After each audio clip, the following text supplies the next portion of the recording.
Here's a bow arc tree. I like using them to make a bow.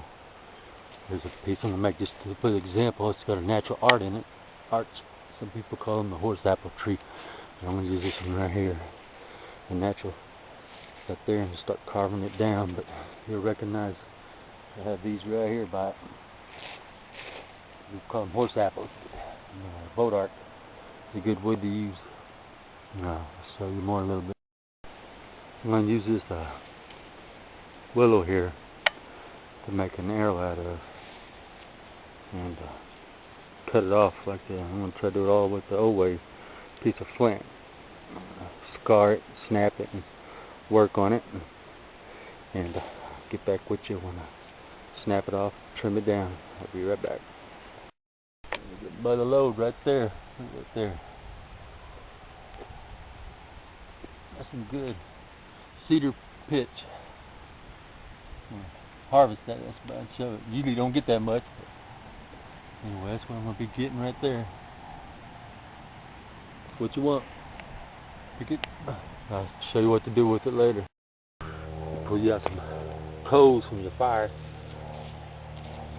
A little bit. Pull it out to the side. Don't take much. Stuff's flammable. Keep your flame away. Put this flame down a little bit. I don't want it jumping over. Stuff is flammable. And this is what I picked there. That's what it looked like. And I'm on my flame over there. Taper down a little bit. Put this in there and we'll watch it. It'll break down. And what we're doing there to explain the bow I already got made. The boat arc. You see I got sinew in here. Some deers collected during the past after harvest, cleaning them up. And you take a stick and it liquefies and you rub it in there. You start at one end and you get it wet. So I just use pure sap on this one here. Look at that dark look. It helps. You just gotta keep applying it. You apply it and hold it down, let it dry, and you just keep working your way back. And you just get fibers after fibers. It gives your bow strength, you know. Especially when the wood's got a lot of knots. Knots weak when it'll break.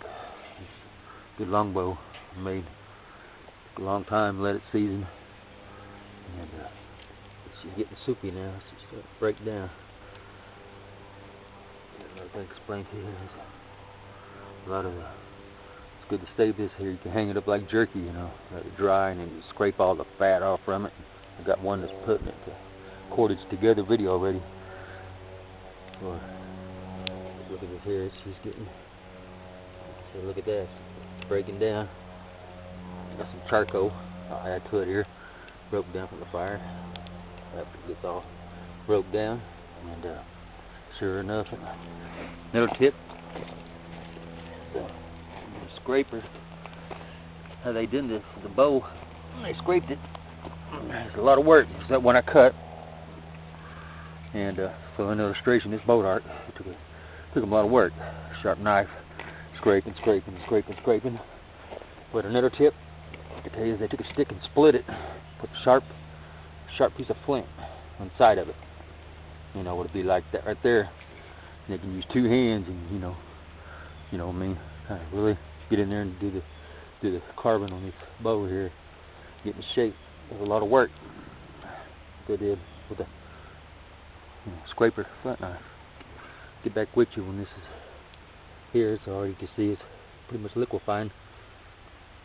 Once it's all wet, I'll get back with you and we'll mix it together and start applying it. Alright. She's pretty broke down now, ready to add the charcoal. And it's already got fibers in it. And then I picked it from cedar trees. And a lot of people like using the pine, but I'm just going on the story that I was told them that they use for the cedar. And I mixed a little bit of charcoal compared to the mix right there. So I'll just apply it, stir it, mix it with the glitter. It's already got the fibers. I heard of other fibers you can use, but They just use a little bit of strands of the bark fibers from the cedar tree, small amount. So that's what I got in there. Go ahead and stir this up and cook it, and I'll get back with you.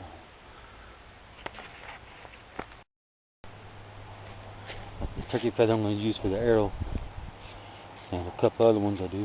And basically this knife, flint knife, I'm going to use, and hold it down.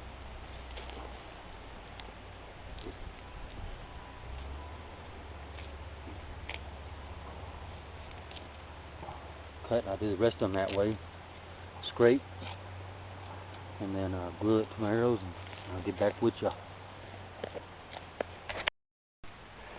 Alright, my arrow, heated it up a little bit. And when you start one end up, it's really tricky when this stuff sets up fast.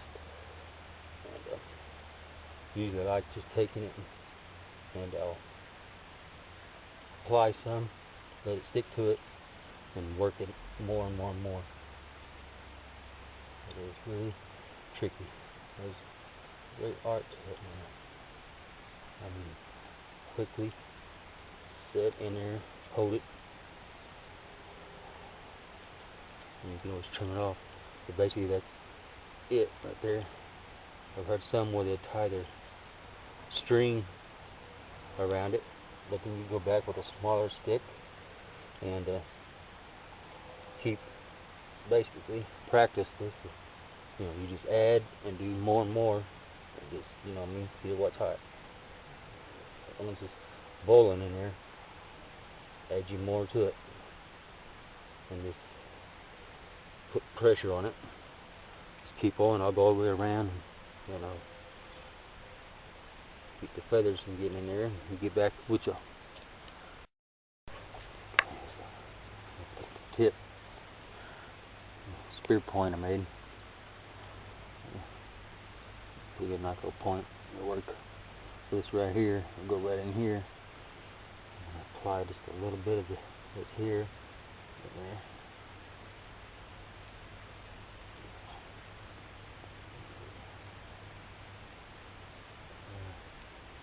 The arrowhead in the grab, dries.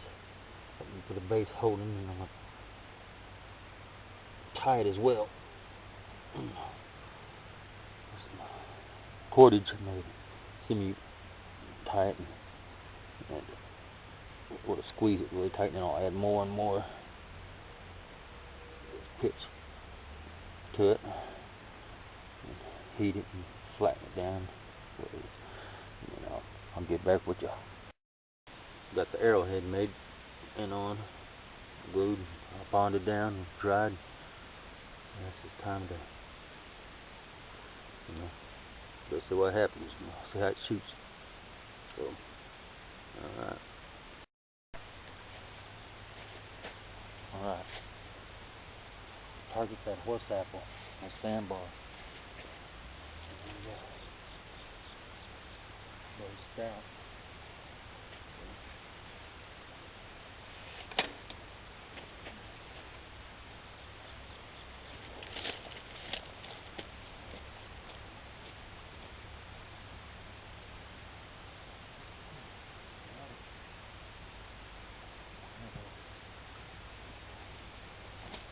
That's it.